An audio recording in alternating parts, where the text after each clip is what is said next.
The world around Josh drained of colour, the noise of the circus fading into the background as his mind tried to deal with the realization that Zach was gone. Caitlin turned towards him, her eyes wide with fear and brimming with tears. Instinctively, he reached inside his jacket for the tachyon, his fingers finding the rewind button before it came out of his pocket. Praying that 2 minutes would be enough, he pushed it. Nothing happened. Rufius held up his own watch. "They're useless. The entire circus is surrounded by some kind of stasis field. Something to do with the ticketing system." Josh squinted in the half-light, anxiously scanning across the rows of seats, searching the sea of happy faces for any sign of a baby. Suddenly it seemed as if the entire audience was made up of families, children of all ages, squealing with delight at the antics of the clowns. "What's the matter?" asked Elixir, getting up from her chair. "Someone's taken Zachary," shouted Rufius, his deep voice carrying over the noise. "We need to search the marquee." Her eyes hardened and her mouth set into a tight, thin line. She gestured to the rest of her family to get up, much to the displeasure of the people behind them.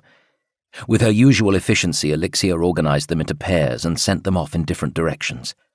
"They won't have gone far," she tried to reassure Caitlin. "No one can leave the tent during the show. I've sent Rufius to talk to Cuvier's security team.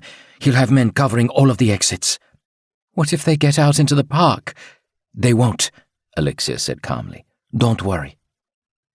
Those were two of the hardest words Caitlin had ever heard. Josh wrapped his arms around her as the others left. "Why would someone take him?"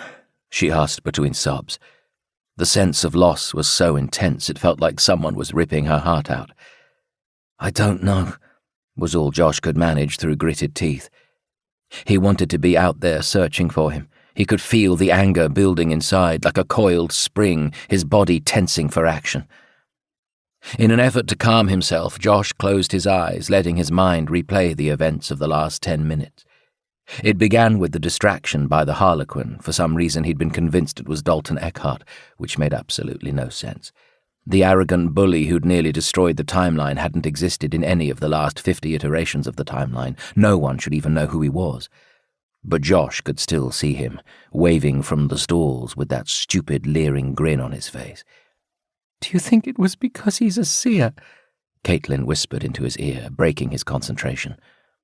Josh opened his eyes and sighed. "I doubt it. Hardly anyone knew."